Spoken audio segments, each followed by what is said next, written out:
Évidemment, la nouvelle du jour, la démission du ministre de la Santé, Christian Dubé, qui quitte par le fait même le caucus de la CAQ et compte siéger comme député indépendant. On en parle avec le porte-parole en santé du Parti québécois, Joël Arsenault. Bonjour, M. Arsenault. Bonjour.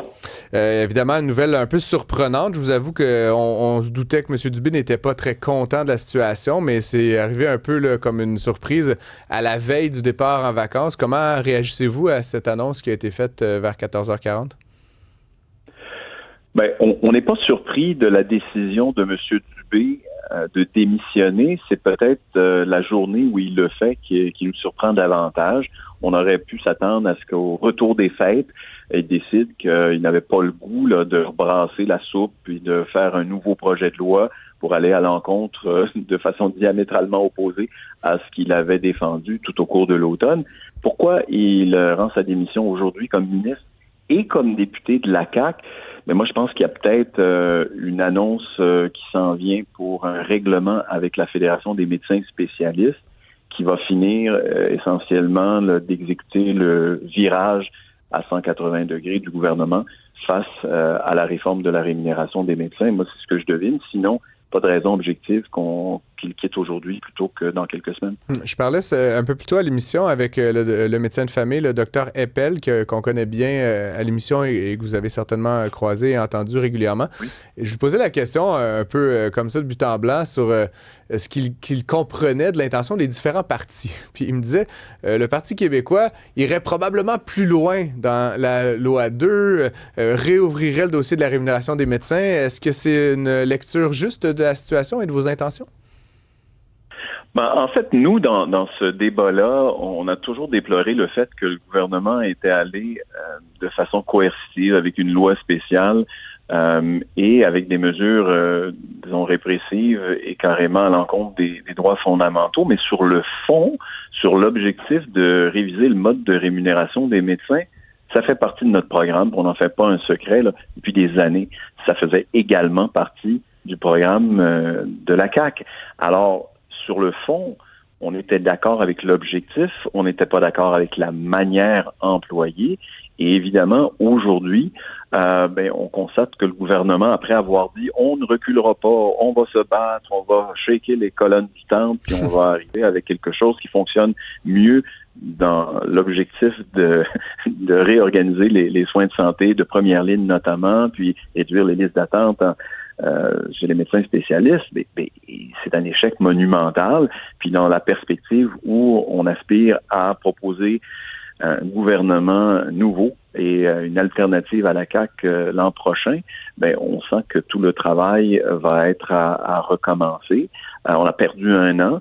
Ce qu'il restera de la modification du mode de rémunération, on ne sait pas trop, mais visiblement, le gouvernement ayant reculé sur toute la ligne, il y aura une bonne partie du travail qui sera à recommencer, mais pas à la manière de ce que la CAQ a fait, qui est évidemment un désastre, bris de confiance avec les médecins, et maintenant bris de confiance au sein même du caucus de la CAQ et du Conseil des ministres, où 2 ministres, il faut le dire, ont démissionné, mais pour des raisons diamétralement opposées. Je parle évidemment du ministre Carman puis du ministre Dubé. Donc, c'est toute une rebuffade envers le premier ministre. Je suis en studio avec mon collègue Alexandre Moranville-Ouellette, qui est évidemment un passionné de la chose. Alexandre? Oui, mais je voulais vous demander, M. Arsenault, c'est quand même pas faute d'avoir essayé là, du côté de M. Dubé autour de ce projet-là. Il a vanté fort là, dans la face de la CAQ, là, au sein évidemment de la population, des médecins, un peu de tout ça. Dans sa lettre de démission, M. Dubé explique qu'il y a eu de la difficulté à aller vulgariser pour les médecins, pour la population un peu. Qu'est-ce qu'il en était de ce projet de loi-là? Vous dites, nous, on ferait ça différemment. Qu'est-ce que le PQ ferait concrètement pour éviter le gros tollé comme il y a eu du côté de la CAQ? C'est que le gouvernement et le ministre Dubé, mais je crois que ça venait du premier ministre. Selon les informations, moi, que j'ai obtenues à travers les nombreuses rencontres que j'ai eues, la commande venait d'en haut. Le ministre Dubé, l'automne dernier, semblait adhérer à une vision de transformation des soins de première ligne qui était beaucoup plus graduelle Et les médecins l'ont répété à plusieurs reprises que le mode de rémunération, c'était pas un obstacle, qu'on pouvait en discuter, qu'on pouvait le négocier. Mais quand le premier ministre a voulu régler la situation, comme à peu près tous les problèmes qu'ils ont repoussés là, à la fin de leur mandat au cours de l'automne, c'est là que tout a dérapé. Alors, moi, ce que je dis, c'est qu'on a essayé de faire tout en même temps, de façon improvisée, et de façon mal avisée aussi. Là, si on regarde par exemple les mesures qui allaient à l'encontre des droits fondamentaux, c'était voué à l'échec, c'était un gâchis complet. Mais pourquoi ne pas se concentrer sur un certain nombre d'objectifs atteignables?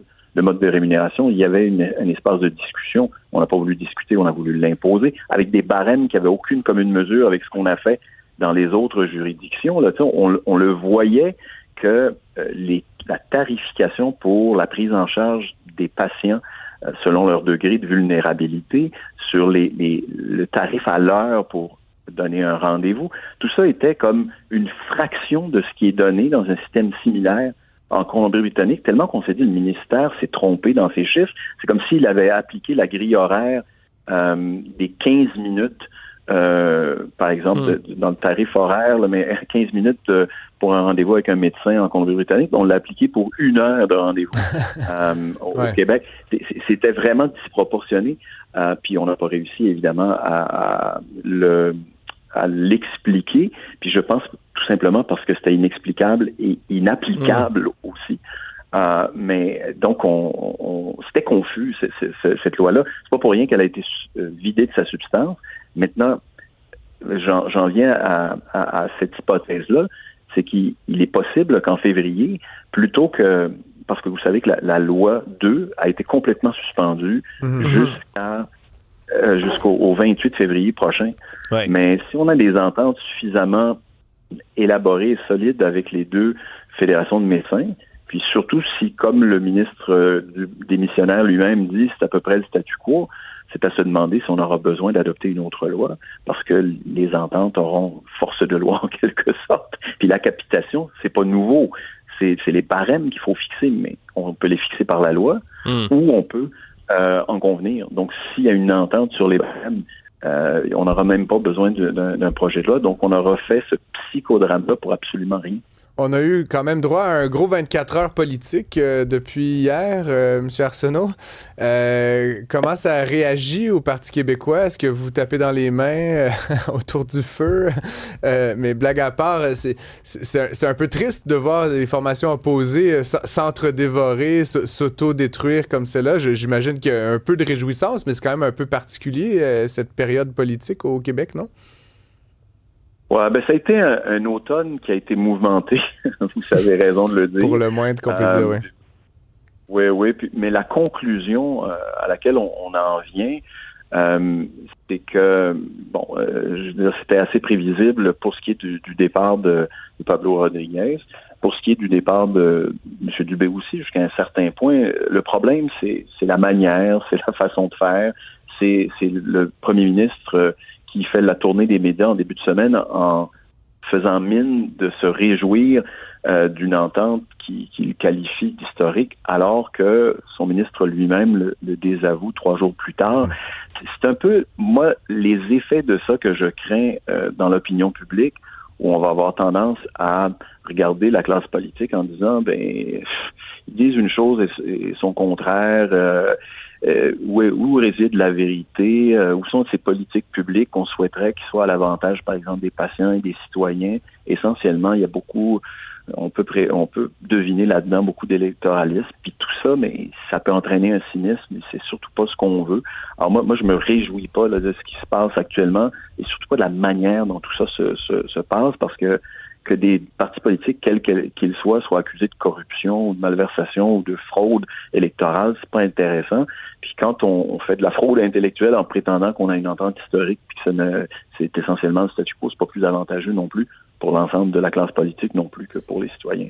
Alors, ce plan-là, c'est pas édifiant, disons, ce qu'on voit actuellement. Joël Arsenault, je rappelle que vous êtes porte-parole en santé du Parti québécois. Merci beaucoup à si courte échéance d'avoir accepté notre invitation et à bientôt. Merci à vous, à bientôt.